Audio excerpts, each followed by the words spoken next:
وہ East India company ہے, اور کوئی مارشل پلان جو ہے یہ جو اوبور کی صورت میں جو ہے چائنیز مارشل پلان جو ہے وہ لانچ کیا جا رہا ہے. اسی پر ذرا میں تبصرہ لینا چاہوں گی میرے تینوں پینلسٹ سے. شبر زید صاحب پہلے آپ کی جانب آئیں گے. سر, کیا یہ کنسرنس ٹھیک ہے؟ کیا واقعی پاکستان چائنا کی کالونی بننے جا رہا ہے آفٹر اسپیشلی یہ جو ہمارے سامنے فیزیبلٹی پلان لیک ہوا ہے یا پبلش ہوا ہے, جو بھی اسے کہہ لیں آپ؟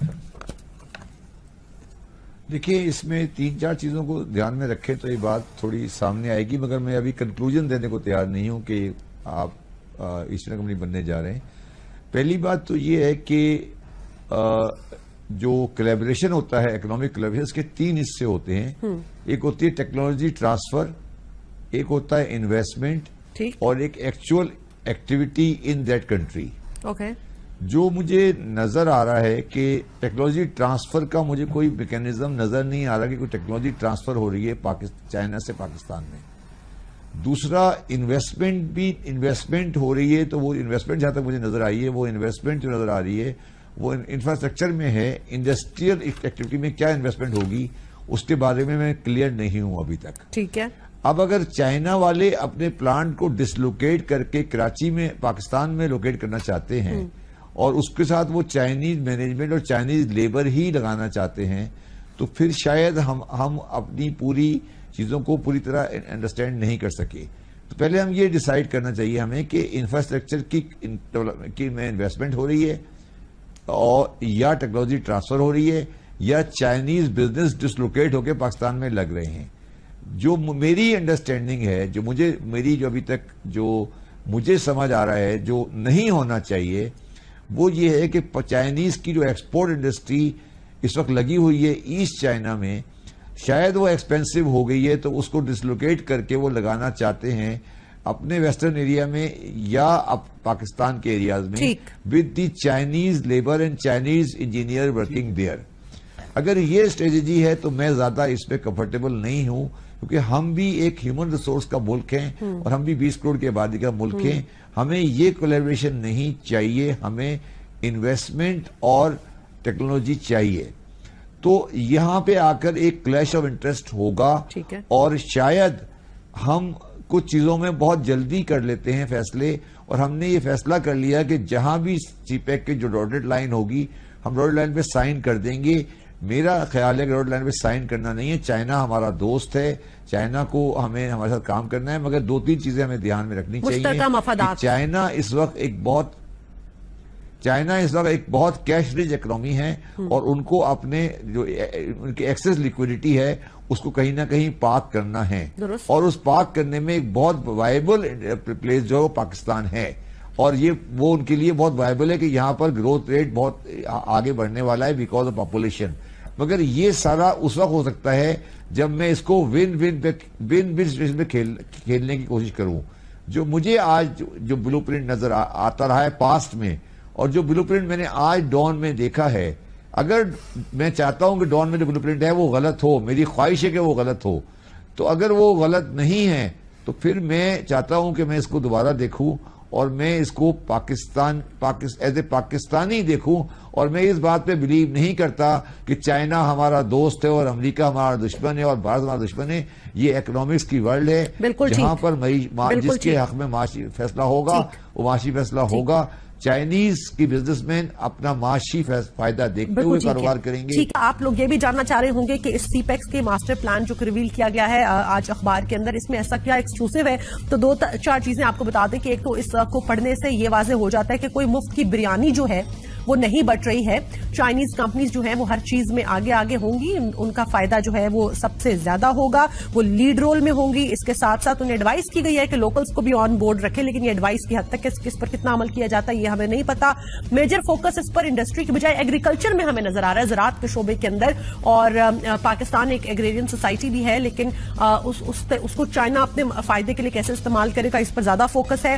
انڈسٹری جو ہے اس کے 3 زونز بتائے گئے ہیں, ویسٹرن اینڈ نارتھ ویسٹرن, اور پھر اس کے ساتھ سینٹرل, اور پھر سدرن, اور ڈفرنٹ 3 زونز کے اندر جو ہے وہ ڈفرنٹ منصوبوں کے اندر جو ہے وہ فوکس سامنے آتا ہے. ٹیکسٹائل انڈسٹری پر بھی کافی فوکس جو ہے وہ ہمیں اس ماسٹر پلان کے اندر دکھائی دے رہا ہے. ٹورزم اینڈ ریکریشن پہ بھی بہت زیادہ فوکس ہمیں اس میں دکھائی دیتا ہے. اور جو چیف رسکس ہیں اس ماسٹر پلان کے اندر جو شیئر کیے گئے ہیں وہ ہیں جی پالیٹکس, کہ آبویسلی ہر منصوبہ سیاست کا شکار ہو جاتا ہے پاکستان کے اندر. چائنیز کے یہ کنسرنز ہیں, پھر وہ یہ بھی کہہ رہے ہیں کہ سیکیورٹی کا بھی ایشو ہے, پھر وہ یہ بھی کہہ رہے ہیں کہ اگر مہنگائی بڑھتی ہے تو آبویسلی پروجیکٹ کاسٹ انکریز کرے گی, اور پروفٹ ریٹ رسک کے اوپر بھی انہوں نے بات کی ہے. تو سوال یہ بنتا ہے ناظرین کہ اگر حکومت حقائق سامنے نہیں لے کر آئے گی, عدم شفافیت برقرار رہے گی, اور پھر جب حقائق سامنے آئیں گے ان کو لیکس کا نام دیا جائے گا, تو اس سی پیک کو نقصان ہم پہنچا رہے ہیں, میڈیا پہنچا رہا ہے, یا حکومت خود پہنچا رہی ہے؟ اس پر ذرا بات صاحب. یہ جو original master plan so called کہا جا رہا ہے, اب آپ کی اتنی ریسرچ ہے چائنا کے اوپر, اور ابھی آپ بتا بھی رہے تھے کہ آپ کا زیادہ تر کام جو ہے وہ سی پیک کے حوالے سے ہی ہے, کیا اس کو ہم سی پیک کا اوریجنل ماسٹر پلان کہہ سکتے ہیں؟ جی میرے خیال میں اس کو سی پیک کا ماسٹر پلان کہنا جو ہے وہ نامناسب ہوگا, کیونکہ ماسٹر پلان جو ہے وہ دو ملکوں کی رضامندی سے بننا چاہیے, اور یہ پلان جو ہے یہ چین کی طرف سے جو ہے ایک انیشیٹو ہے. وہ ایک اسٹڈی ہے کہ پاکستان کے اندر کیا پراسپیکٹس ہیں چینی کمپنیوں کے لیے, چین کے لیے, اور ان پراسپیکٹس کو جو ہے انہوں نے بہت مائنیوٹلی ڈیٹیل کے ساتھ جو ہے اسٹڈی کیا ہے. لیکن اس جو ڈاکیومنٹ ہے اس سے جو ہے ہمیں کم از کم چائنا کی انٹینشن جو ہے وہ معلوم ہوتی ہے, پتہ چلتا ہے کہ کن ایریاز میں ان کی زیادہ دلچسپی ہے اور کن ایریاز میں وہ انویسٹ کرنا چاہتے ہیں, کیا ان کے تحفظات ہیں مختلف امور کے اوپر. تو لیکن یہ کہ جیسا کہ آپ نے ابھی خود کہا کہ یہاں پہ نان ٹرانسپیرنسی کی وجہ سے جو ہے بہت زیادہ جو ہے ابہام پایا جاتا ہے کہ یہ سارے کے سارے منصوبے جو ہیں ان کی نوعیت کیا ہے, ان کی ڈیٹیلز کیا ہیں. اگر حکومت یہ خود ہی ڈیٹیلز پرووائڈ کر دے تو پھر اس قسم کی جو ہے جو رپورٹس بنتی ہیں یا اس قسم کی جو اسٹڈیز ہوتی ہیں ان کی زیادہ اہمیت نہیں رہتی. لیکن ابھی آپ نے خود کہا کہ کوئی بھی جو ماسٹر پلان ہوتا ہے وہ دونوں ملکوں کی مشاورت سے, دونوں پارٹنرز کی مشاورت سے سامنے آتا ہے. اب اگر چائنا ابھی تک نہیں چاہ رہا ہے یا وہ کنونس نہیں ہے یا وہ بھی اس کو منظر عام پہ نہیں لانا چاہتا, تو پھر گورنمنٹ آف پاکستان سے ہم یہ کیسے ایکسپیکٹ کریں کہ وہ اس پلان کو ریویل کر دیں؟ نہیں, لیکن چائنا جو ہے انہوں نے تو اپنی اسٹڈیز کرنی ہے, اور وہ چاہتے ہیں کہ گورنمنٹ آف پاکستان جو ہے وہ ان کو ایریاز پرپوز کرے جن کے اندر جو ہے وہ پاکستان کی دلچسپی ہے, اور اس کے مطابق وہ اس کو اسٹڈی کریں گے. لیکن چائنا کے اندر جو طریقہ کار ہے وہ بہت سی چیزوں کی جو ہے بہت پہلے سے پیش بندی کر لیتے ہیں, بہت ایڈوانس اسٹڈیز کرتے ہیں. وہ ہماری طرح سے جو ہے اپنا ہوم ورک مکمل جو ہے وہ ادھورا نہیں چھوڑتے. تو میرے نزدیک یہ جو ہے انہوں نے اپنا ہوم ورک جو ہے مکمل کیا ہوا ہے سی پیک کے طویل مدت کے لیے جو انہوں نے پاکستان میں انویسٹمنٹ کرنی ہے, تو یہ اسی کا ایک حصہ ہے. So if this is not a master plan, then what it really is? It is a study of possibilities that Pakistan provides kind of opportunities جو چین کے بزنس مین کو, چین کی حکومت کو جو پاکستان میں, اور جو پوٹینشیل ہے جس کو چائنا ٹیپ کر سکتا ہے پاکستان میں, and which can also be helpful for Pakistan. بالکل ٹھیک ہے سر. اب یہ اس کو ڈان لیکس 2 کہہ دیا احسن اقبال صاحب نے, یہ اس میں ملکی مفاد کے خلاف کیا چیز تھی سر؟ کیونکہ ڈان لیکس 1 تو ملکی مفاد کے خلاف بات نہیں نظر آئی, چینی مفاد میں ضرور نظر آئی کہ چین کا اپنا کیا مفاد ہے وہ اس میں واضح ہو کے سامنے آتا ہے. اور یہ بے شک ماسٹر پلان بے شک نہ ہو, کیونکہ یہ تھوڑا سا سیمینٹک سا ہی مسئلہ ہوتا ہے کہ جب اتنے بڑے منصوبے کی جب آپ بات کرتے ہیں تو اس میں بے شمار سٹڈیز ہوتی ہیں. ڈاکٹر صاحب واقف ہیں ان سے کہ ایک آپ جو پل بھی بنانے جاتے ہیں تو اس میں بھی آپ کے بے شمار ڈرائنگز ہوتی ہیں, بے شمار اس کی کیلکولیشنز ہوتی ہیں. تو یہ تو ایک بلینز آف ڈالرز کی انویسٹمنٹ ہے, اور اس کے لیے کریڈٹ لائنز چاہیے. یہ اصل میں چینی کمپنیوں کو یہ کریڈٹ لائنز جو ہیں بنیادی طور پر چاہیے چینی بینکوں سے, کیونکہ چین اب کوئی یہ سوشلسٹ ملک نہیں ہے, وہ ایک پورا سرمایہ دارانہ ملک ہے جس میں نجی شعبے کی یہ کمپنیز ہیں جن میں سے بہت سی اسٹیٹ اونڈ بھی ہیں, مگر وہ کمپیٹیٹیو اسی طرح سے بزنس انٹرپرائزز چلاتی ہیں. ڈاکٹر صاحب will correct me if I am wrong. اور ان کو کریڈٹ لائنز بینک سے چاہیے ہوتی ہیں, اپنے چینی بینکوں سے بھی چاہیے ہوتی ہیں اور دیگر بین الاقوامی بینکوں سے بھی چاہیے ہوتی ہیں. بینکوں کی کی ہوئی جو فیزیبلٹی سٹڈیز ہوتی ہیں, this is more like a feasibility study. وہ یہ بتا رہے ہیں جو خرم صاحب کی بہت ہی ہمارے مقتدر صحافی ہیں وہ اس کو لیکس کہہ کے ادھر ادھر کر دینا, اور ڈان لیکس 1 جو ہے اس میں بھی حکومت کو 2 وزیروں کی قربانی دینی پڑی ہے. تو اگر وہ غلط تھی ڈان لیکس 1 تو پھر کیوں قربانی دی؟ تو میرا خیال ہے احسن اقبال صاحب کا تھوڑا سا, کیونکہ شفاف ہونے کا معاملہ پاکستان میں چاروں وفاق کی جو اکائیاں ہیں ان کے درمیان بھی ہے, کیونکہ ایک انٹرنل وہ بھی چل رہی ہے, کانفلکٹ چل رہا ہے, کانفلکٹ کہہ لیں یا اختلاف رائے کہہ لیں اسے, صوبوں کے مابین, وفاقی اکائیوں کے مابین, کہ اس میں پنجاب کا اتنا زیادہ فوکس کیوں ہے اگر مسئلہ کراچی اور گوادر. اور اس رپورٹ میں بتایا بھی گیا ہے کہ فل ورژن جو تھا ڈیٹیل پلان کا ابھی تک صرف جو ہے وہ پنجاب حکومت کو گیا ہے, باقی سارے صوبوں کو صرف چند صفحے دیے گئے. تو ایک بات تو یہ, تو دوسری بات یہ کہ جو اس میں سمجھتا ہوں کہ ایک چیز بڑی واضح ہے کہ چین کا مفاد پاکستان میں زراعت میں, چین 1 ارب 20 کروڑ آبادی یا شاید اس سے کچھ زیادہ کا ہی ملک ہے, اور اس صدی کے وسط تک جب تک یہ منصوبہ مکمل، ان کی جو غذائی ضروریات ہیں وہ بہت زیادہ ہیں. پاکستان کا جس خطے میں ہم بیٹھے ہوئے ہیں اس کا جو پوٹینشل تھا، یہ تو انگریزوں کو 19ویں صدی کے آخر میں سمجھ میں آ گیا تھا، جب یہ سارا آبپاشی کا نظام جو ہے وہ ترتیب دیا گیا تھا اور کنیلز بنی تھیں اور کنیل کالونائزیشن ہوئی تھی، اور جو اب پنجاب اور سندھ ہے. تو ظاہر ہے کہ انگریز کو جو بات 19ویں صدی میں سمجھ میں آ گئی تھی وہ سب کو سمجھ میں آتی ہے، سوائے ہمارے اپنے کہ ہم جو ہے نہیں سمجھ پاتے. پھر ایک آخری اس میں گزارش یہ ہے کہ ہمیں یہ بھی نہیں توقع رکھنی چاہیے کہ یہ جو جب تک ہندوستان سے ہمارے مسائل جو ہیں وہ جو دیرینہ مسائل ہیں وہ جب تک مستقل بنیادوں پر حل نہیں ہوں گے، ہم دنیا کی کسی طاقت کے سامنے بھی جو ہے وہ سارے فیصلے اور ساری چیزیں اپنے مفادات کے مطابق اور اپنی مرضی سے کرنے کی پوزیشن میں نہیں ہوں گے. یہ ایک بنیادی دنیا میں یعنی ایک فیکٹ ہے اسٹیبلشڈ. جتنی جلدی مان لے ہندوستان بھی مان لے، ہم بھی مان لیں، اتنا اچھا ہے، کیونکہ ان کی سینٹرل ایشیا تک رسائی نہیں ہو سکتی جب تک وہ ہمارے ساتھ معاملات طے نہ کریں. اور ہمارے لیے بھی ایک مسلسل کا مسئلہ یہ ہے کہ ہمیں جھک کے ملنا پڑتا ہے دیگر قوتوں سے، کیونکہ ہمارا مسلسل ایک مسئلہ ہندوستان کے ساتھ جاری ہے. بالکل ٹھیک ہے. شہباز زیدی صاحب السلام علیکم، میرے ساتھ موجود ہے صاحب.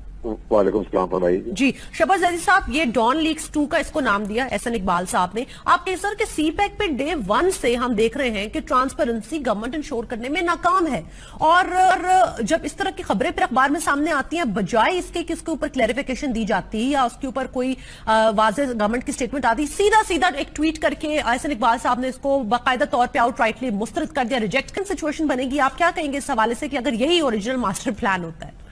دیکھیں، میں نے ڈان میں رپورٹ جو سی پیک کے بارے میں پڑھی ہے جی، اس کو پڑھ کے میں کافی کنفیوز ہوں، اور مگر میں اس بات سے بڑا کلیئر ہوں کہ جو گورنمنٹ کی پوزیشن پہلے تھی اور جو گورنمنٹ کی پوزیشن یہ جو کچھ بھی ڈان میں لکھا ہوا ہے، میں یہ کہہ سکتا ہوں دونوں غلط نہیں ہیں اور اصل اس کے درمیان میں ہے.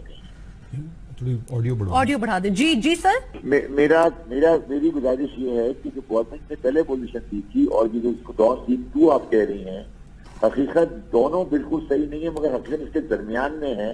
دونوں پرانی پوزیشن ٹھیک نہیں تھی.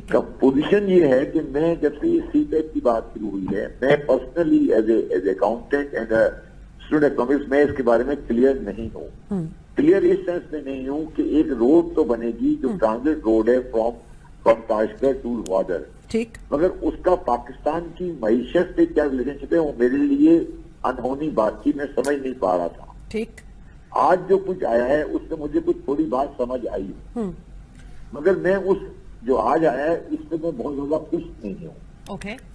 اگر یہ صحیح ہے تو میں اس میں خوش نہیں ہوں. ٹھیک ہے، کیا تحفظات ہیں سر آپ کے؟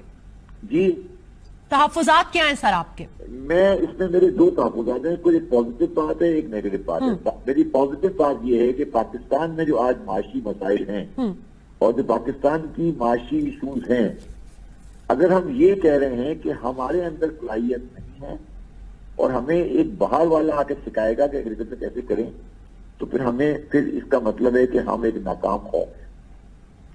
اگر ہمیں ٹیکسٹائل کی ایکسپورٹ سکھانی ہے چائنا میں اور ٹیکسٹائل کی ایکسپورٹ کی انڈسٹری لگوانی ہے چائنا نے، تو چائنا ایک بزنس کمیونٹی ہے، وہ کبھی ہمیں اپنے شیئر نہیں دے گا. تو کیا ہم ایک دوسری ایسٹ انڈیا کمپنی لے کر آ رہے ہیں جو میرے لیے قابل قبول نہیں ہے. ٹھیک ہے. دوسری بات جو یہ مگر اس سے فائدہ یہ ہے کہ یہ پاکستانی بزنس مین کے لیے ایک آئی اوپنر ہے کہ وہ اپنا کام نہیں کر سک رہے ہیں، نہ ایگریکلچر سائڈ میں نہ بزنس سائڈ میں، اور اپنے پیسے کو ضائع کر رہے ہیں، اور ایک تیسرا آدمی آ کے صحیح کرنے جا رہا ہے. پہلی بات. دوسری بات میری اس میں جو ہے وہ یہ ہے کہ یہ جو ایگریکلچر کے اندر آپ اگر لینڈ ہولڈنگ ٹرانسفر کر رہے ہیں چائنیز کو، تو پہلی بات میں یہ بتا دوں، میری جو نالج آج تک ہے جتنا میں جانتا ہوں، اموول پراپرٹی جو ہوتی ہے وہ نان یوزر کے نام ٹرانسفر ہو ہی نہیں سکتی. اور یہ جو آپ نے شیخوں کو پلاٹ لینڈ دی ہوئی ہے، یہ میرے حساب سے آئین پاکستان کی خلاف ورزی ہے. آپ کسی نان ریزیڈنٹ کے نام لینڈ پراپرٹی پاکستان میں کر ہی نہیں سکتے. تو ٹھیک ہے. میں چاہوں گا شہباز زید صاحب تھوڑے سے مزید تحفظات کو ہم ذرا آگے بھی ڈسکس کریں. ڈاکٹر صاحب آپ سے بھی میں یہی جاننا چاہوں گی, رپورٹ آپ کی نظر سے بھی گزری ہے, ماسٹر پلان یا جو بھی اس کو آپ فیزیبلٹی پلان کہہ لیجئے, اس میں کیا پاکستانی لوگوں کے لیے, لوکلز کے لیے, کمپنیوں کے لیے بھی کچھ ہے, یا اس میں جیسے کہ ہمیں دکھ رہا ہے اور جو شہباز زید صاحب بات کر رہے ہیں کہ چائنیز کمپنیز ہی آگے آگے؟ جی میں نے اسے دیکھا ہے اور شہباز صاحب سے میں اس بارے میں متفق ہوں کہ اس کے اندر پاکستانیوں کی پارٹیسپیشن کا جو ہے وہ بہت کلیئرلی جو ہے وہ ذکر نہیں ہوا. اس کے اندر کنسورشیمز کی بات ہوئی ہے, اس کے اندر جو ہے چائنیز اونرشپ کی بات ہوئی ہے, لیکن اس کے اندر جو ہے بڑا ابہام ہے کہ پاکستانی بزنس مین یا ایگریکلچرسٹ جو ہیں وہ کس فارم میں ان کے ساتھ جو ہے وہ انگیج ہوں گے. صرف ایڈوائز کیا گیا ہے انویسٹرز کو. جی یقیناً. اور پھر یہ کہ سائزز بھی جو بزنسز ہوں گے ان کے نامعلوم ہیں, کہ جو چائنیز اون کمپنیز ہوں گی ان کا سائز اگر ایگریکلچر میں ہے, لینڈ ہولڈنگ کا کیا ہوگا, کس طریقے سے وہ آپریٹ کریں گے, اور اگر پاکستانیوں کے ساتھ مل کے یا کوئی کنسورشیمز بنیں گے تو ان کی کیا نوعیت ہوگی. اس کے لیے بہت زیادہ قانون سازی کرنی پڑے گی. یہ جو اس رپورٹ کے اندر جس طریقے سے چیزوں کو دکھایا گیا ہے یا بتایا گیا ہے, اگر یہ واقعی ہوں گی تو اس کے لیے جو ہے بہت سے قوانین میں ترامیم کی جو ہے ضرورت محسوس ہوگی. آپ کو کیا لگ رہا ہے کہ ابھی تک ہم صرف جو ہے وہ ایک ڈاٹڈ لائن کے اوپر سگنیٹری کی حیثیت سے بچھے چلے جا رہے ہیں ان کے آگے, یا ہم نے سوچا بھی ہے کہ جس چیز پر ہم سائن کر رہے ہیں, جن معاہدوں کو ہم عملی شکل دینے جا رہے ہیں, ان کے پاکستان کے لیے, پاکستانی معیشت کے لیے کیا کانسیکوینسز ہو سکتے ہیں؟ میرا خیال ہے جی کہ ہماری ویژن جو ہے سی پیک کی جو ہے وہ ایک جگہ پہ آ کے کچھ رکی ہوئی نظر آتی ہے. ہم نے جو منصوبے تھے انرجی کے اس سے ریلیٹڈ اور انفراسٹرکچر سے ریلیٹڈ, آگے لانگ ٹرم جو پلاننگ ہے جس سے پاکستان کے اندر انڈسٹریلائزیشن ہو, انڈسٹریل بیس جو ہے وہ ایکسپینڈ ہو, انڈسٹریل زونز جو ہیں وہ اسٹیبلش ہوں. انڈسٹریل زونز کی بات تو کر رہے ہیں لیکن ابھی تک جو ہے اس کے اندر کوئی کلیئرٹی نہیں ہے. اور انڈسٹریل زونز جو ہیں اس چیز کا بھی ہمیں معلوم ہونا چاہیے کہ تمام کے تمام انڈسٹریل زونز کامیاب نہیں ہوتے. انڈسٹریل زونز کے کامیاب ہونے کے لیے اسپیشل انوائرمنٹ ہوتا ہے, اسپیشل ریکوائرمنٹس ہوتی ہیں. چین کے اندر بھی تمام کے تمام انڈسٹریل زونز کامیاب نہیں ہیں, ان کے اندر بھی بہت سے ایسے زونز ہیں جو کہ ناکام ہیں یا ناکامی کا شکار ہیں یا وہ زیادہ پروڈکٹیو نہیں ہیں. تو ہمیں جو ہے اس کے بارے میں بہت زیادہ ڈیپلی اسٹڈی کرنا چاہیے. چین کے اندر پورے انسٹیٹیوٹس جو ہے وہ ڈیڈیکیٹڈ ہیں صرف اسپیشل اکنامک زونز کی اسٹڈی کے لیے. حارث خلیق صاحب, ڈڈ وی اوور سیل دس پروجیکٹ ان پاکستان؟ نہیں دیکھیے, میں نے تو آپ سے پہلے بھی گزارش کی کہ اوور سیل کی بات نہیں ہے. پاکستان ایک مثبت پہلو, ایک تھوڑا سا مثبت پہلو اس میں ہے جس کو ہمیں ماننا چاہیے, وہ یہ کہ پاکستان میں جو پاکستان کے جو مغربی ممالک کا پاکستان گماشتہ بنا رہا ہے, امریکہ کا اور امریکہ کے ساتھ جڑی ہوئی دیگر ریاستوں کا, تو پاکستان میں جو میجر انڈسٹریل انفراسٹرکچر میں انویسٹمنٹ ہے وہ یا روس نے کیا تھا, سوویت یونین نے, یا چین نے کیا ہے. تو یہ تو ہمیں ماننا چاہیے, یعنی یہ اس کو آپ پسے پوچھ نہیں ڈال سکتے اس بات کو. وہ کوئی امریکہ اور برطانیہ اور جرمنی کا یہاں کوئی ایسا میجر انفراسٹرکچر میں انویسٹمنٹ آپ کو نہیں نظر آتا جو کہ آپ کو نظر آتا ہے چین کا. آپ Karachi ship yard and engineering works اور مشین ٹول فیکٹری اور heavy foundry and forge, heavy mechanical complex, heavy electrical complex, Pakistan steel وغیرہ ہوں, یہ سارا کا سارا جو ہے یہ آیا تو ادھر سے ہی ہے. پھر پاور پلانٹس میں بھی انہوں نے پہلے انویسٹ کیا. تو میں یہ نہیں کہہ سکتا کہ مکمل ڈی انڈسٹریلائزیشن ہو جائے گی اس کے نتیجے میں, کیونکہ جب چینی کمپنیاں یہاں آئیں گی تو میں اس بات سے اتفاق نہیں کرتا جو ہمارے کچھ دوست کہتے ہیں کہ جی یہاں پاکستان کی ساری جو انڈسٹری ہے وہ ختم ہو جائے گی. میرا خیال ہے کہ اس انڈسٹری کی اونرشپ کا معاملہ جو ہے وہ دیکھنے والا ہے کہ کیا پاکستان کے, جو زید صاحب بھی فرما رہے تھے کہ کیا پاکستان کا جو ان کا کاؤنٹر پارٹ یہاں پر انٹرپرینور ہے وہ کتنا تیار ہے, اور وہ کس حد تک جدید مینجمنٹ میں بھی اور جو یعنی انڈسٹریل پروڈکشن ہے اس میں ان کے ساتھ شراکت کے لیے کتنا تیار ہے. کیونکہ دیکھیں نا, بات ساری پھر وہی ہے کہ آپ چین کے ساتھ اپنی ٹرمز پہ, اب مثال کے طور پہ ویزا فری انٹری کی بات ہے. اچھا, اب ویزا فری انٹری اگر چائنیز سٹیزنز کے لیے پاکستان میں ہے تو یہ ایک طے شدہ اصول ہے دنیا میں خارجہ تعلقات کا کہ وہ کوئڈ پرو کو ہوتا ہے, وہی جو ہے سچویشن. اس قسم کی کوئی بات نہیں, تو اگر پاکستانیوں کے لیے اگر ویزا فری انٹری نہیں ہے تو پھر چینیوں کے لیے کیوں ہے؟ جی, چینیوں کے سرکاری جو ان کے پاسپورٹ ہولڈرز ہیں ان کے لیے ویزا فری انٹری ہے، لیکن جو پرائیویٹ سیکٹر کے لوگ ہیں ان کے لیے نہیں ہے۔ اچھا، ان کے لیے ہمارے سرکاری کو ہی دے دیں، ہمارے سرکاری کو ان کے پاس یہ فیسلٹی ہے۔ پاکستان کے جو آفیشلز ہیں ان کو چین کا پاس ویزا ریکوائرڈ نہیں ہے۔ اچھا، یہ ہونا بہت ضروری ہے۔ اچھا، لیکن بار کیف یعنی خواہش یہی ہوگی کہ جو کنڈیشنز ان کے لیے، ان کے شہریوں کے لیے ہیں، مطلب کیا ایسا ممکن ہوگا ڈاکٹر صاحب، یعنی یہ ویزا فری انٹری یا جو بھی، کہ اسی طرح سے free flow of labour Pakistan سے چین میں ہو سکے؟ یعنی جو آپ کا کاشغر ہے وہاں سے، یا مطلب بیجنگ سے یا دیگر علاقوں سے چین کے، تو کراچی اور لاہور اور مطلب گوادر آ کے لوگ کام کر سکیں گے، مگر کیا ہمارے لوگ بھی وہاں جا کے کام کر سکیں گے؟ کریں تو بہت کچھ ہو سکتا ہے، لیکن کیا ہم نیگوشیٹ کر رہے ہیں؟ کیا ایک بات کرنا چاہیے کہ نہیں کریں؟ دوسری بات یہ جو ایگریکلچر کا مسئلہ ہے، دیکھیے پاکستان کو تسلیم کرنا چاہیے کہ پاکستان نے یہ جو شہباز صاحب نے بات کی، ایگرو بیسڈ انڈسٹری کا مسئلہ پاکستان میں بہت شدید ہے۔ میں چونکہ بہت سال پہلے، کیونکہ میری پہلی ڈگری انجینئرنگ میں ہے، تو ایک پروجیکٹ تھا چھوٹا سا جس میں ہم نے یہی دیکھا تھا کہ کولڈ چین کا پاکستان میں نہ ہونا ہے، وہ اس میں مینشنڈ ہے۔ یعنی میں نے انجینئرنگ آج سے 25 سال پہلے، 27 سال پہلے کی ہے، 27 برس کے بعد بھی وہ مسئلہ آج چین کا بینک مینشن کر رہا ہے کہ کولڈ چین پاکستان میں نہیں ہے، اور 30% آپ کا ضائع ہو جاتا ہے، 50% سے مطلب اس زمانے میں 30 تھا، شاید اور زیادہ ہو رہا ہوگا، تو وہ ضائع ہو جاتا ہے۔ تو بھئی کس نے روکا تھا آپ کو کہ آپ ایگرو بیسڈ انڈسٹری ڈیولپ نہ کریں؟ تو بات اور شہباز صاحب والی آ جاتی ہے کہ ہمیں آ کر سکھایا اور بتایا جا رہا ہے، تو کیا اس ضرورت ہے یا نہیں؟ اور ناظرین، کچھ